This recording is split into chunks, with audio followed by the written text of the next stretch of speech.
Yate bene. Good morning, my relatives. This is Mark Charles. Today is Friday, January 17th, and I'm sitting here with my second cup of coffee, and I'm excited to have a conversation with you about some of my top books of 2024.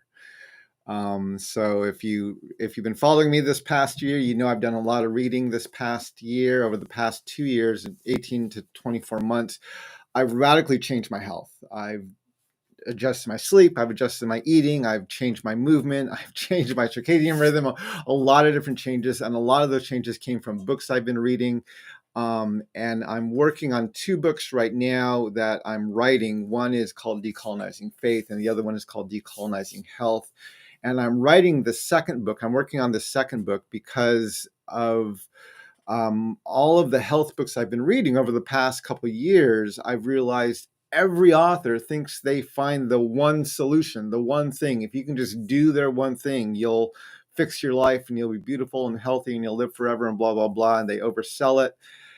And I realized I need to have a filter if I'm going to understand how to take things from these books without buying the overzealous sales of it all. And as I read more and more books, I realized the filter I was using was the wisdom of my indigenous people. And that's when I started thinking about all of these issues through the wisdom, the lifestyle, the culture, and the worldview of indigenous peoples. And so I'm working on a book now. It's kind of in the back of my head called Decolonizing Health. And that comes from a lot of the books I've read. And so if you saw the image on the screen, or you see the image for this video, you'll know I have a lot more books than 12. I have 12 books that I'm calling my top 12 books of 2024. But I have read probably over 50, 60, maybe even 70 books this past year. I haven't counted all of them, but I know I've read at least over 50. And I narrowed it down to 29. And then I chose 12 out of that. So actually on my Patreon, if you follow me on Patreon, a member of my Join the Conversation tier or above, I posted yesterday a longer video where I went through all of my top 29 books. I had 5 books that I hadn't quite finished yet, but I really thought deserved to be mentioned. I have 12 books that I called my honorable mentions, and then I have my top 12 of 2024. So this morning, over my second cup of coffee, I'm going to talk about my top 12, and I'm going to talk about the top 12 books of 2024. If you want to see a more in-depth view of all 29 books and just hear a little bit about each of those books, you can sign up for my Patreon, and on my Patreon, you can watch that video as part of you need to be a part of the Join the Conversation tier or above. So anyway, for those who are interested in that, I'm going to put my link to my Join the Conversation or to my Patreon in the chat right now. If you would like to follow me there. You also get free, when you join my Patreon, you get ad-free videos of both audio and video of my second cups of coffee and other things I put on my YouTube channel. I don't monetize my YouTube channel, but they do play ads on my YouTube channel. YouTube does. And so if you'd like to watch these videos without the advertisements, you can sign up for my Patreon. Even at the lowest tier, the $5 tier will give you access to both downloading the audio or to watch the video without any ads on it.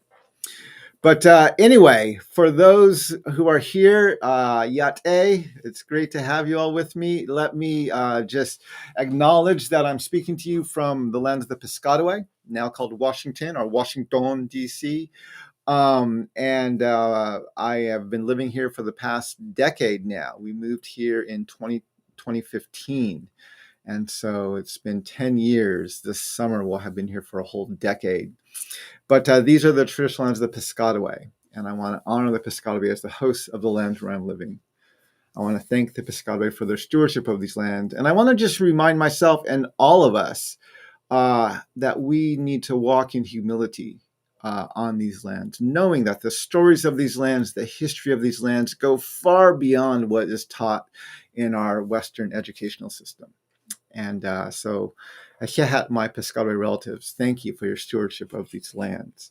George, Yate Abina, thanks for joining me this morning. Glad you could be here. Billy, Yate Abina, and Mr. Phil Fox, Yate, thanks for joining me. It's good to have everybody on here. I know there are other people who are watching right now, but I'm so glad all of you can join me for a cup of coffee. I haven't done a cup of coffee in about a week and a half, almost 2 weeks now, I think. And so I'm trying to get back on track with my schedule. But I'm excited to be able to share with you the top books of 2029 or 2024. The top, I whittled my list down to 29 books. If you want to see these, this is a list of all the 29 books that I thought deserved some kind of mention of the books I've read this past year. I'm going to talk today about my top 12. This graphic shows all 29 books in no particular order, so you're not going to get any hint of which books are the top from this graphic. But if you want to hear me talk about all of these books, I have a video I posted up to my Patreon yesterday on the Join the Conversation tier, where I talk about all 29 of these books. But I'm going to go through today and talk about my top 12. But just to catch you up a little bit. So if you've been following me for a while here on Patreon, and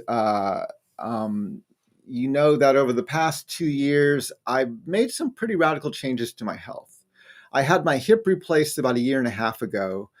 And after that hip replacement surgery, I realized I had just kind of taken my health for granted. And I was out of shape. I was overweight. I was not healthy. And I was missing out on opportunities with my children, opportunities with other things I wanted to be doing. And so I decided to change my health. But I didn't want to go on a diet, and I didn't want to join a gym. I didn't want to do something temporary. I wanted to make some more permanent changes. And so I started really just by walking. I got my Google Pixel watch at the same time, began tracking my steps, and started, first of all, just recovering from my surgery and walking more intentionally. And that led to a lot of changes that I've made over the past several years, including changing my diet, changing my sleep, changing my circadian rhythm, changing my breathing, changing my movement. And a lot of these changes were initiated, or at least kind of spurred in my mind, from books I was reading. And I've read a lot of books over the past couple of years, and I have never been a huge reader. I have never found a way to fit reading into my schedule. And as an author, I'm actually given a lot of books. People send me their books. People hand me their books. I have a very large collection of books on my bookshelf, dating all the way back to college. But especially after I published my book, I've been given a lot of books. And it began to get embarrassing that I hadn't read nearly as many of them as I had wanted to. And I knew I had to. It's not that I didn't want to learn about them. I didn't know how to make it into my schedule to sit down and read these books.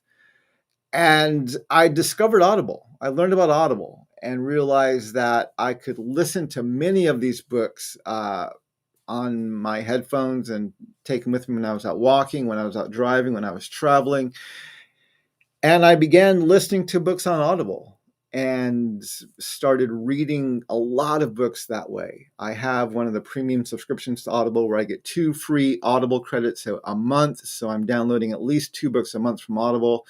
On my Spotify, I also get 11 free hours of listening on Spotify, where I can listen to a fairly extensive library of Audible books on Spotify. And we have a great library system in DC that's connected to Libby, and Libby has a large collection of Audible books. So whenever I find a new book, I look for it first on Libby to see if I can get it for free from the library. If it's too long of a wait list or it's not there, then I check on Spotify. And can I listen to it on Spotify within my 11 hours? And I usually try to start books there. I use that to kind of test my books. And then if those I like them, then usually I'll use one of my credits from Audible to download the book, so I actually own it. And then if I end up using it in my writing or in my research or in my talks that I'm giving, then I usually will buy the Kindle version of the book, so I can quote from it and reference it and get text from it quite a bit easier. And so that's my system. And over the years, I've read dozens and dozens and dozens of books. And this year, I think I read over 50. And I wanted to, as I was talking with my assistant about what I could do this next year to kind of enhance my second cup of coffee, we decided, well, let's do a top book list of the year. So this is hopefully my first yet annual list of my top books of the year, and I want to just jump right into it. So let's get going here. Let me bring up my graphic. So as I said earlier, I have a list of 29 books that I've narrowed down. These are my honorable mentions and books I haven't yet finished, but I think they're worth mentioning. And then out of these books, I have 12 that I'm listing as my top 12 books of 2024. So at number 12, I have this book, which is actually, this book should actually be probably listed a little bit higher. I really enjoyed this book, The Comfort Crisis by Michael Easter. I read it. The reason it's ranked so low is because I didn't have a chance to reread it. If I really like a book, I end up reading it 2 or even 3 times, or listening to it 2 or 3 times. And I only had a chance to read this once because I read it in the last week of 2024. It was the last week of December, between New Year's and Christmas and New Year's, when I read this book. And if you've heard me preach before, I have a sermon I preached, or I have a talk that I give on embracing the discomfort of diversity. And I talk about how our world is diverse, races are diverse, cultures are diverse, and many churches try to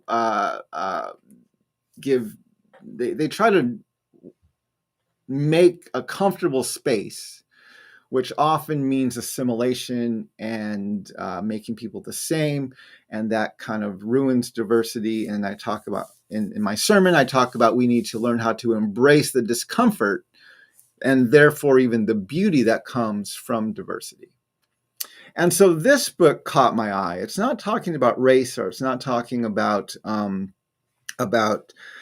culture, but it is talking about how Western culture and even human nature tends to embrace being comfortable, whether it's sitting in comfortable chairs, or whether it's eating fast food, or whether it's getting a nice cozy bed, or having temperature controlled houses, or air conditioning, right? We like to be comfortable.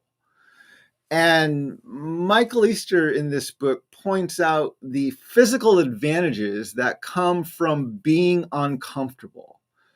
And he talks, I'm not going to give the whole book away, but he challenges his readers to do something on a regular basis, whether it's an annual basis or a quarterly basis, but to do something on a regular basis that you have a 50% chance of failing at. Something that is going to push you to your limits, and you're going to have a large chance of failing at that task. Make sure the task isn't going to kill you, right? So he's like, if you're out of shape and you're sitting in your couch and you don't go like climb some, some massive mountain, or do some massive run, right? Don't do something that's going to kill you. But do something. So if you are not in the best shape, maybe run a 10K, or train for a 10K, or start hiking, or doing something. But he says, do something, challenge yourself to do something on a regular basis that you have a 50% chance of failing at, but it won't kill you. And the book is about his journey to do that, and how he learned some of those lessons. And again, I'm actually re-listening to the book right now for a second time, and I'm fairly sure if I had read the book earlier in the year, it would be higher in my list of my top books of the year. But it's a great book, Michael Easter, The Comfort Crisis. If you have a chance to read it, I highly recommend it. Number 11 on my list was written by two really good friends of mine. I actually had them on my podcast a while ago. It's Loving Disagreement by Kathy Kong and Matt Michelatos. They're both good friends of mine, and they wrote this book. And it's in my top of my favorite books of the year. And one of the reasons it's in my top books of the year is because we are going into another era of a Trump White House. And we are going into another era of really political divisiveness in our country. And the book, Loving Disagreement, talks about ways we need to challenge ourselves and ways we need to work to, not that we need to agree with everybody, but we need to find a way to have our disagreements, but in a more loving and a more accepting way. And I highly recommend this book by my good friends Kathy Kong and Matt Michelatos. It's a great book. It's a great challenge for 2024 as we go, or for 2025 as we go into a new year. And I appreciate their writing this book. And I hope many of you will find it useful over the next year. Number 10 on my list. Now, some of you may not know this about me, but over the past probably 3 years, I started reading more books about finance. And the reason I'm reading some of these books is I'm trying to understand more, A, capitalism and the challenges of it, and B, what does it mean to be smart financially? But also, what is it going to take for us to decolonize our wealth? You know, when you read a lot of books about investments, they talk about investing in the stock market, and if you invest in the stock market on a regular basis, you're going to see your money grow, and it's almost a sure bet. Not if you play the stock market, you'll lose money, but if you bet on it for the long term and you invest for the long term and invest wisely, you will most likely make money in the stock market. But the problem with the stock market is you're investing in capitalism. You're investing in the open market. You're investing in this system that believes in unlimited growth. And that's just not the reality. And so a lot of my books that I have in this list around finance, and there's a few of them, you need to understand this with a caveat, which is I am trying to understand the U.S. market system, capitalism, and I'm actually working on, I would say it will be a fourth book, but the third book that's in my head right now that I would call Decolonizing Wealth. So after I finish Decolonizing Faith and after I finish Decolonizing Health, I'm pondering writing a book called Decolonizing Wealth. And what does it mean to be smart with your finances in a way that is not colonial and does not feed our colonial system? And so I'm pondering that in the back of my head right now. But in that vein, my top 11, my 10th book of the year was this book by Bill Perkins called Die with Zero. And one of the things I really liked about this book is it took the focus from money, from being on security and safety, to focus on investing in experiences. So Bill Perkins is an investor. He's made a lot of money. He's a multimillionaire. And his book is about how many people who are from the upper class and the 1% who do save for their retirement, and there's a lot who don't, but who do, many of them tend to oversave for their retirement. And they save far more money than they're going to need up until they die. And then they think, well, I'll just give my money to my kids or to, we have the billionaires who are saying, we're going to give all our money away by the time we die. And, it's going to go into a trust and go there. And he's basically pointing out that when you have that view on money, if you're going to give it away, Why not give it away while you're still alive so you can actually see your money being invested or being even enjoyed by your family, your friends, or the causes that you want to give it to? Why wait until you die? If you have that much money, you don't need that much money to last and beyond your death. And so he talks about that first of all, and he has some fascinating insights into that. But then he really focuses on one of the great benefits of money is its ability to invest in experiences.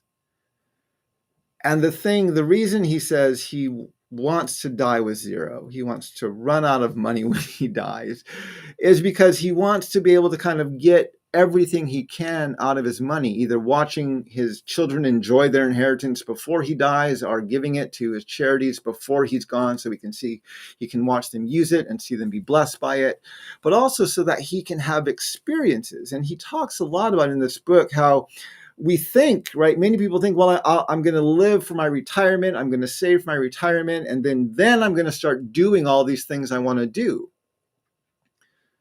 Well, he says, by the time you retire, you're 65, 70 years old, and you're literally physically unable to do many of the things you may enjoy or you may like doing. And there's a lot of experiences you may want to have that you can only have when you're younger. Whether it's experiences with your kids or whether it's experiences with your family or experiences with your community or even just experiences that you want to do. And so he said, why not begin investing in those things now?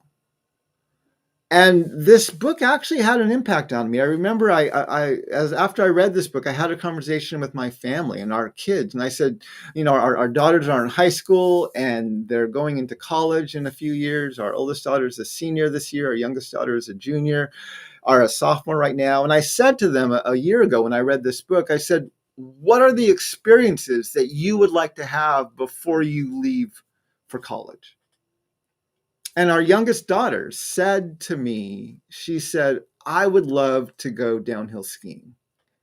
I would love to do that before I get to college.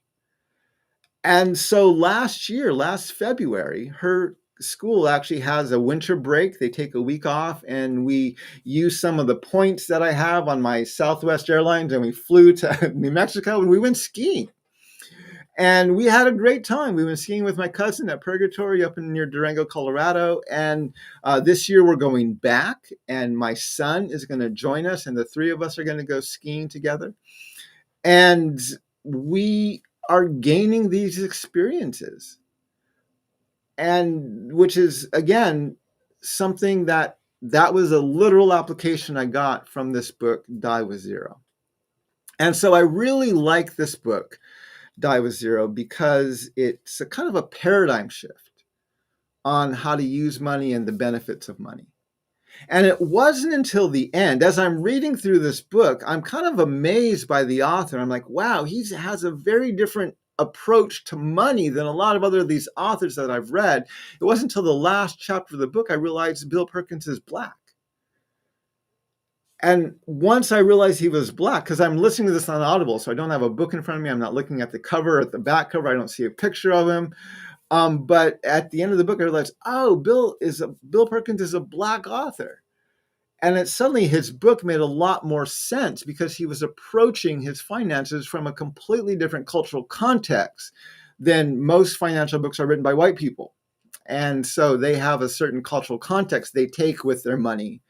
And I really appreciated Bill Perkins' take on that. So I will, that was my number 10 book of 2024. Number 9 for me was by Morgan Housel, The Psychology of Money. I think I actually did an entire show on this book. If I did, and I'm going to go back and look through my archives, and if I did, I will repost it again on my social media these next few days. But this book was a fantastic book. I highly recommend it. In fact, I can't even go into all of the ways this book was kind of eye-opening for me of understanding kind of the psychology behind money and how our nation and society approaches the use of money. And I'm going to post in the notes of this video a LinkedIn book summary. It's on LinkedIn. I found it the other day. It kind of goes through chapter by chapter of what's in each of the chapters. I don't have time to go into all of it right now, but this book really helps you understand the psychology of money. If you want to understand how Wall Street thinks and how society approaches money, and it gives you a lot of really creative ways to think about that. But what I really liked about this book was the afterword. At the end of the book, there's an afterword. It's about a 15, 20-minute read, maybe 5 or 7 pages. I forget exactly how long. But basically, at the end of the book, Morgan Housel goes through starting with the Great Depression and going through the rise of Trumpism. And he explains and gives what I think is one of the best understandings of what went into white people that led to the rise of Trumpism. And I'm pretty sure I actually talked about it in one of my second cups of coffee. Again, if I can find that, I will post on there. But that afterward, those 5 pages are worth the price of the book alone. Now, if you read the whole book, you'll understand even better what he's talking about in the afterword. But it's a great ending to the book. Highly recommended. The Psychology of Money by Bill Hysel was my number 9 book of the year. Number 8 for me was by Christopher McDougall, Born to Run. A Hidden Tribe, Super Athletes, and the Greatest Race the World Has Never Seen. This book was a lot of fun for me to read. I read it very early in the year, and this is the book that got me exposed to, interested in, and even excited about barefoot running. The book is a very, very well-written book. It's very inspirational, has given me a lot of insight into some indigenous culture, and I've actually used some of it in some of my thinking of some of the stuff I talk about regarding decolonizing and the doctrine of discovery. But the book, I love it. It gave me a really excited, it made me excited about learning how to barefoot run. Now, the problem with this book is it's all about the vision of barefoot running, but gives none of the technique. And so many people end up getting injured when they start reading this book and start barefoot running and jump into it way too quickly. And I did jump into it fairly quickly. I actually was kind of getting into it even before I read the book, but as I read it and I started getting more into it, and I probably pressed it a bit too far. So one of the challenges with barefoot running is when we wear heeled shoes and when we sit as much as we sit, both our calf muscles and our Achilles tendons become more permanently shrunk or kind of collapsed. Our calf muscle is almost perpetually tensed, and our Achilles tendon is shortened. And when you start barefoot running and you start barefoot walking, you really need to give yourself at least a couple months, even some people up to a year, to let your calf muscles and your Achilles tendons stretch out. And so I actually kind of injured both my tendons and my muscles a little bit early in my journey. But the book, again, if you read the book, beware, it will get you excited about barefoot running. But don't jump into it immediately. I have some other books, both on my list, the top 12, as well as the top 29, that gave me more insight in how to run and how to do that in a more healthy way. But this book was a great story. I really enjoyed reading it, and it was a fun book. I read it early in the year, and it really helped shape a lot of my movement over the past year. So that was number 8, was Born to Run by Christopher McDougall. Number 7 is Braiding Sweetgrass by Robin Wall Kimmerer. Now, I have to acknowledge, I have not finished this book. And it's not because it's overwhelming me, and it's not because I'm not interested in it. It's because it is something that I am sipping from. As I was imagining someone who likes wine would say they would sip a fine wine, right? They would take a little bit of it and just enjoy it, and then take a little bit more. And that's how I'm reading through this book. Every time I open this book and listen to some more of it, it gives me more insight into the beauty of indigenous wisdom and how that interplays with scientific knowledge. In fact, when I first started reading this book, I did a podcast. I was reading this book and another book called Outlive, which is in my top 29 books, by Dr. Atia, I think his name is. And I actually did a podcast on the difference between scientific knowledge and indigenous wisdom. And Robin Wall Kimmerer, I love the way she lays out indigenous wisdom, and I love the way she uses it and she talks about it. And again, every time I read this book, I get more insight into the things I'm teaching, the things I'm reading, the things I'm learning. And so I've been going through this book slowly. I keep coming back to it because I don't want to read it when I'm busy. I'm not trying to read it when I'm trying to go to sleep. I want to read it when I have time to really just sit and enjoy it. But then I don't want to read too much because every chapter has a new insight, a new thing that I need to take a few days or even a few weeks to ponder. And so I haven't finished this book yet, but I highly, highly, highly recommend it. It is a great book. Number 7, if I probably finish the book, it might even be number 1. I don't know, but it's at least at number 7 right now. Braiding Sweetgrass by Robin Wall Kimmerer. I highly, highly recommend this book. Number 6 is The Circadian Code by Stachin Panda. And this book, I have to explain this book. This is one of the health books, and one of the things you've heard me say about my health books, the health books I've read over the year, is every health book picks their one thing, right? This is the one thing. If you can just figure this thing out and incorporate it into your life, you will be healthy, all your chronic diseases will go away, you'll be prosperous, and you'll live this beautiful life. Almost every health book sells itself that way. This is the one thing you just have to learn how to do. And so this book talks about the circadian code. Now, most of us are familiar with what's called our circadian rhythm, which often is associated with our sleep and which is tied to this rising and setting, the night and day of the sun. And whenever you travel, it's always good to go outside in the morning and to let yourself adjust to the time of the sun rising and to expose yourself to the sun to get your circadian rhythm back on track. Well, in this book, what Dr. Panda talks about is how basically it's not just our sleep, but a lot of our body, different organs and parts of our body are on a circadian rhythm and have a different way that it operates kind of naturally and so on. And that was insightful to read. But the one thing that I took from this book that I use to this day is this is the book that exposed me to what's called time-restricted eating.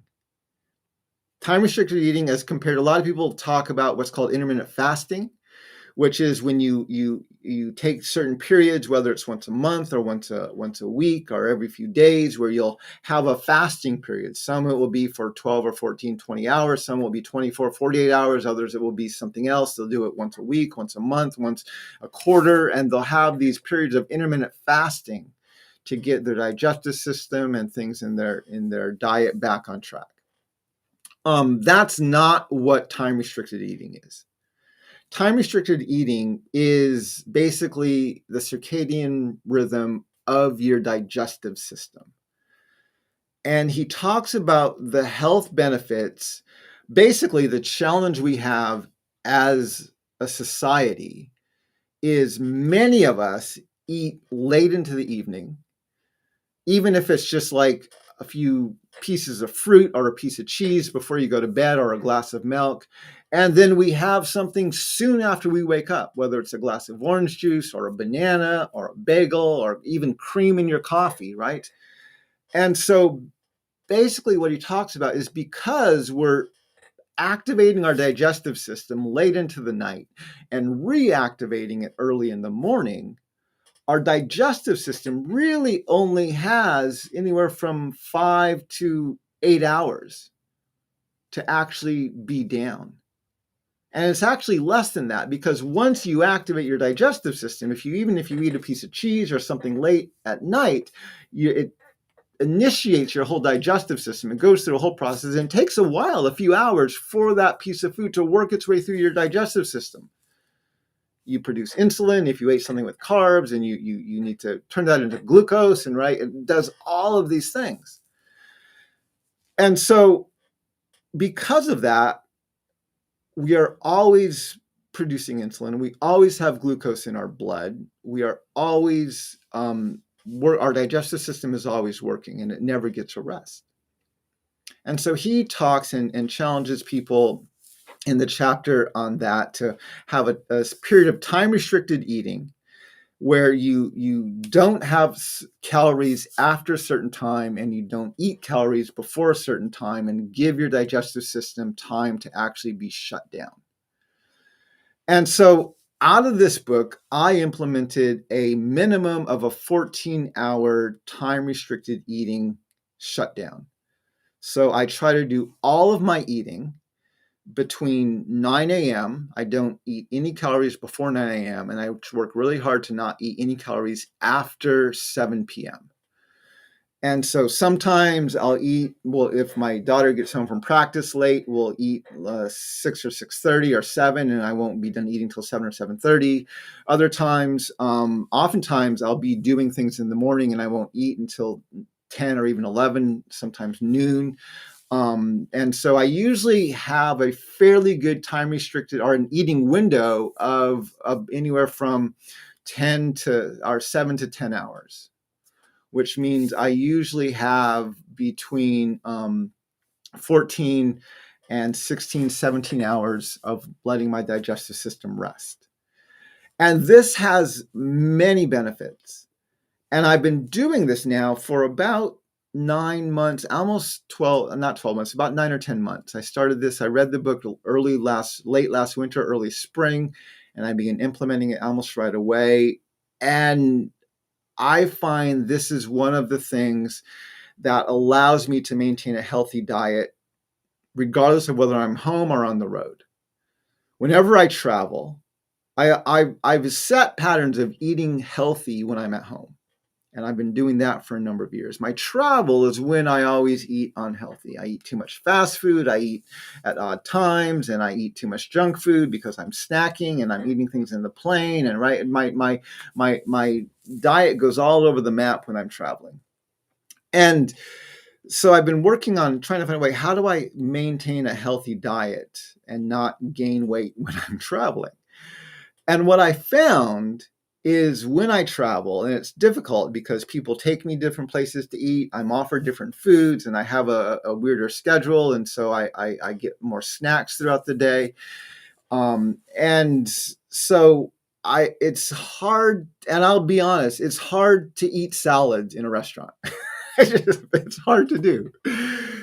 But what I found is even if I don't eat the healthiest food and I snack more throughout the day, if I am able to maintain my 8 to 10 hour window of eating, have a 14 to 16 hour period of not eating every day while I'm traveling, which is actually fairly easy to do, I almost never gain weight when I'm traveling. And I come back the same weight or sometimes even lighter than when I left. I've learned that time-restricted eating, at least on a temporary basis, when you're gone for a few days or a few weeks, or a few days up to a week or so, time-restricted eating covers a lot of sins. and so this book by Dr. Panda, The Circadian Code, is the book that clued me into this pattern of time-restricted eating. I've been using it for the past year. And because of that and how useful it was, it is number 6 on my top books of the year, The Circadian Code. Again, remember, every book oversells. I took this out of this book. There's a few other things I've taken, but I highly recommend this book, The Circadian Code by Dr. Sachin Panda. So that was number 6. Number 5 on my list of favorite books of 2024 is Why We Sleep. Why We Sleep by Matthew Walker. This book was amazingly eye-opening. Again, every book oversells. Every book has the one thing. This book's one thing is obviously sleep. But Dr. Walker does an amazing job in this book of educating you on the benefits of sleep and the detriment of being sleep deprived. And my problem is, and I've known this for a while, because I'm an extrovert and I can't go to sleep if there's people to talk to. So I almost always have to be the last person in my house to go to sleep because I can't sleep while there's other people still awake, which as you have teenage kids, that becomes even harder. And living on the East Coast as compared to the West Coast, right? Living on the East Coast, it's 10 o'clock my time, but it's 7 o'clock for my friends in California. I could still call them and have a conversation with them. And so also on the East Coast, a lot of West Coast sports are on later, so you can watch things later. So I tend to, because I'm an extrovert, I tend to stay awake later at night. But I'm a morning person and I love to watch the sunrise. So for years, I've been getting up 5, 6 o'clock almost every morning. And my problem is I can function while sleep deprived. Maybe not function great, but I can function. Some people can't function well. I can function fairly highly while I'm sleep deprived. And so because of that, I've been living on 5.5 hours or even less a night for a few decades, probably. And I read this book, and it's fascinating. I began working on my sleep about 2 years ago. And by the time I read this book, I was up to about 6 hours of sleep a night. I was working my way to a more healthy point. And you can tell on my watch when I read this book, because the month I read this book, my nightly sleep jumped 30 minutes in 1 month, from 6 hours to 6.5 hours every night. The book does a fantastic job of educating you on the benefits of sleep, why it's necessary, why we need it, what happens when our bodies sleep. And one of the statements I love from this book is it said, if there was a drug that offered all of the benefits of a good night's sleep, it would be the most sought after drug in the world. And yet, because it's not just a pill you can take, it's actually a pattern you need to set of sleeping and of letting your body shut down for 8 to 10 hours a night. So many people don't do it, myself included. And so, yeah, he does a great job of educating you on the benefits of sleep, but also does a really effective job of scaring the crap out of you on all of the unhealthy things that come from being sleep deprived. So number 5 on my list of top books of 2024 was Why We Sleep by Matthew Walker. He also has a TEDx talk out there. If you want to watch that, you can find that. I'll try to put that into the link for the show. Number 4 for me of 2024, my top books, was Breath by James Nestor. I almost didn't read this book because I was reading all about health. I was reading about diet. I was reading about movement. I was reading about sleep. I was reading all these things. And I'm like, why do I need to read about breath, right? If you don't breathe right, you're going to die. I mean, it's a fairly rudimentary action, right? I mean, how can you get breath wrong? But I finally did read this book, and it blew me away. First of all, James Nestor is a very good author. He's not a doctor, he's a journalist. And so he approaches his search for his own chronic problems with breathing, not as a doctor, but as a journalist, to understand what happened to breath, not just his breath, but to the breath of our society. And this is the book that exposed me to how the difference between indigenous peoples and the colonial settlers of the 15, 16, 1700s, the massive health differences between those two groups, where the native peoples were stronger, healthier, and had straighter teeth than almost all of the people coming over from Europe. And one of the primary reasons was because we were adamant about breathing through our noses. And this book, it's first of all, it's a fantastic story. He wraps the entire journey in his story of his own journey to understand breathing better. But it's very well researched. And in fact, one of the things I've done from this book, I will admit, I was a chronic mouth breather. And it was something that I did a lot. When I ran, I breathed through my mouth. When I slept, I breathed through my mouth. When I was just up and around, I breathed through my mouth. And I've been working very hard since I read this book about 6 or 7 months ago to become a nose breather. There are so many health benefits that come from breathing through your nose. There's something even our indigenous peoples taught that and understood that. And so every night I literally tape my mouth shut so I can train my body to breathe through my nose. When I run, I keep my mouth shut and I breathe through my nose. When I walk, I keep my mouth shut. I breathe through my nose. And yeah, there are a lot of benefits that come from becoming nose breathers. So anyway, number 4 of my top books of 2024 is Breath by James Nestor. Number three was actually number 1 on my list for most of the year. It only got moved down in the last month of the year. And I'll explain why it got moved down. But this book, I read this book early in the year. I read it actually after I read Born to Run by Christopher McDougall. And I was actually injured, and my Achilles tendon and my calf muscles were hurting. And I was trying to figure out, how do you run well and properly in barefoot shoes? And I got turned on to this author. I found this author named Katie Bowman. And Katie Bowman has written many books specifically about barefoot movement, as well as about just moving in general. Katie is a biomechanist, and one of her biggest books is called Move Your DNA. When I read this book 9 months ago, I literally took a week off of work. I stopped writing, I stopped all the work I was doing, and I just read this book. This book is an absolute paradigm shift. And I allowed it to shift my paradigm. This book helped me in my journey, where again, I said when I started moving a year and a half ago after my surgery, I didn't want to join a gym. I wanted to move more. And this book radically increased my motivation and my desire to move. It was after reading this book, I was very intentional about making my life walkable. And today I walk, and my steps over the past year and a half have increased from about 8,000 steps on average a year and a half ago to by the end of last year, I was walking anywhere from 14 to 16,000 steps a day.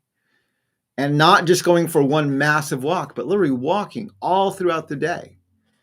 And Katie Bowman is one of the authors who I credit for helping me to understand a much more holistic approach to my health. And her book, Move Your DNA, I highly, highly, highly recommend. One of my favorite books. I've read it several times, and just has a really good paradigm shift of what we need to understand how to be healthier through movement. So that was number 3. Number 2 is a book I read 3 times, right in sequence. It's Why We Get Fat by Gary Taubes. This book, the first time I read it, the book talks about how carbs interact with insulin in our bodies and leads to weight gain. And it talks about both the history of carbs and our changes to our diet, but it talks a lot about how insulin interacts with carbohydrates and what that does within our body. And the first time I read this book, I put it down and I was like, wow, that was compelling. So I read it a second time. The second time I read it, I'm like, okay, I think you've convinced me, Mr. Taubes.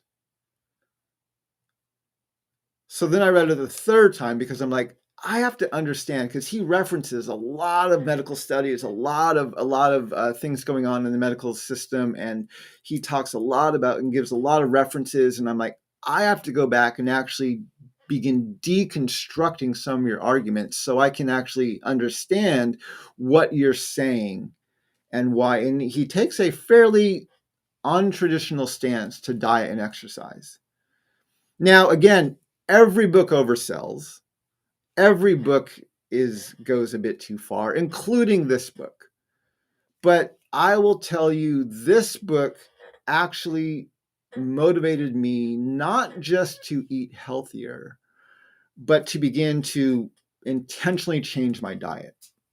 I'm not carb free, but I eat a lot less carbs today than I ate before I read this book.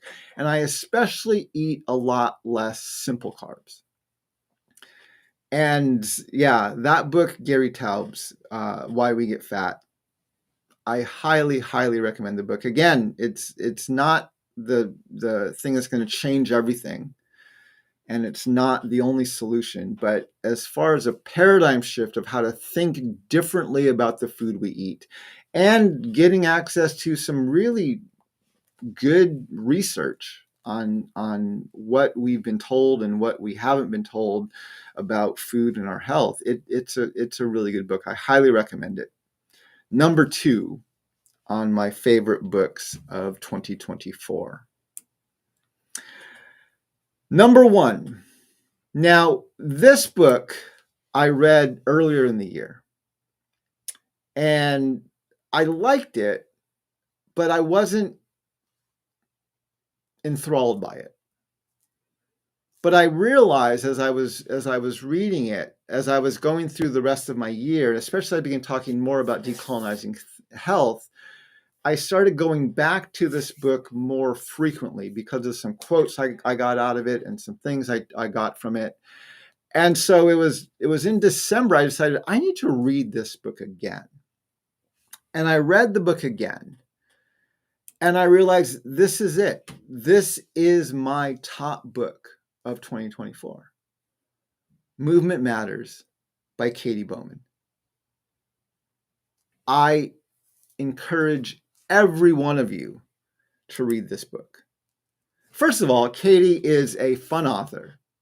She reads her own books on the Audible version. And at the end of her recording, she does outtakes. She does like a bloopers reel of her Audible books. And it's kind of fun to listen to her talk and to listen to her bloopers on the audio. And so, hey, that was just fun. She does that with both of her books. But this book, there's so many things about this book. And one of the things, so the book is started as a collection of essays that she wrote. So the essays were a bit more raw. But as she was putting them together for this book, she rewrote many of these essays and put them together for this book. And they're mind-boggling. First of all, Katie has one of the most holistic approaches to health of any of the authors I've read. Her main thing is movement, and she does a little bit oversell it, but she does a much better job than so many other authors. The other book I had, Move Your DNA, at number 3, again, that was a paradigm shifting book. This book is also really paradigm shifting, not in the same way as Move Your DNA, but there are several things about this book. First of all, this is the book that clued me into the definition of nature that our society uses, that actually removes us or separates us from the natural world. I got this. She pointed this out in her book. Nature is defined as the phenomena of the physical world collectively, including plants, animals, the landscape, and other features and products of the earth, as opposed to humans or human creations. She points out in this book that Western culture defined nature and humans as being separate. If you just ponder that, and I've brought this into many of my talks, if you just ponder that for a minute, this explains why we are so horrible at caring for our environment. We do not see ourselves as part of the food chain. We think we can insert or extract ourselves from the natural world and it's not going to have consequences. That is absolutely not true. Second, in this book, the other thing she does in this book is she talks about how we've basically farmed out our movement, right? Every author goes back to hunter-gatherer society. They all talk about how that was kind of the ideal age of health, and we were hunters and gatherers, we were moving a lot, and so on and so forth. And she looks at that and compares that with today's society. In today's society, most of us are not hunters and gatherers. Most of us work, earn money, and then buy our food. And so whether we farmed out our movement, right? We are not moving. We're not farming our food. We're not hunting our food. We're not gathering our food. We're not collecting. Most of us are not even processing our food or even cooking our food. We've farmed all of that out. We're paying other people to do that for us. And it's not just food, right? She's like, we pay other people to do so many other of our movements, whether it's we pay people to develop little key fobs to control our cars because we don't want to actually open the door ourselves, right? We don't want to actually unlock it with a key. We are remote control. We pay people in third world countries to build these little chip controlled remotes for our televisions because we don't want to stand up and actually change the channel on our television, right? And she talks about how because we farmed out so much of our movement, that actually allows us to live more and more unjustly and more disconnected, both from the natural worlds as well as from the consequences of our injustice. Now that is, just ponder those things for a few moments. That is a massive paradigm shift. A lot of our colonial injustice, and she doesn't use words like that. This is through my lens, but a lot of the injustice of our society comes because we don't want to move. And so we pay other people to do our movement for us. And that allows us to A, be more sedentary, and B, to be removed from the consequences of the injustice that comes from our desire to be sedentary. Massive paradigm shift. But my highlight of Movement Matters, it's a quote I use regularly. It's a part of my talks now. Katie Bowman, again, she's a biomechanist. She studies movement. And she's a scientist. She looks at scientific data.